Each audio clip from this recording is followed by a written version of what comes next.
Today we're going to show you how to store your bag. 1. Clean. The first step in preparing your bag for storage is the most important.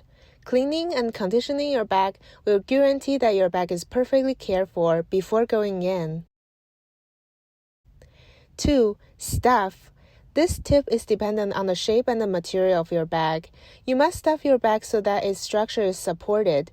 You can use small pillows and use scarves and even dye-free paper to stuff your bag and maintain its shape. 3. Tuck.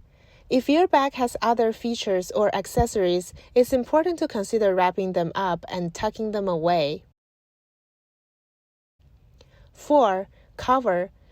Bags have a tendency to discolor over time. To prevent this process, we recommend you store it in a dust bag once your bag is cleaned and stuffed. 5. Store. Finally, store your bag into the original box it came with, and we are all set. Thank you so much for watching.